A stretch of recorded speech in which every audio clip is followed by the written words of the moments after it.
of 2025. This is your day. Oh, that's right. Are you excited to graduate today?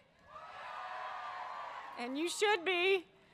When I think about you and your achievements, it is amazing, and I'm marveled by that. Yes, whatever you just said.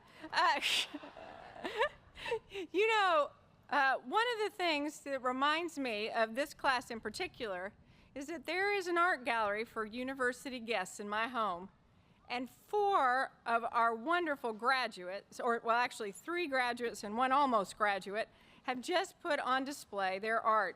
Adele Batista, Emma Dill, whoa, Emma very popular, Kia Pappas, and Erin Wilmot. And the amazing thing is it all showed the amazing talents of the students in our arts. And I get to show that to guests of the university every time they come over.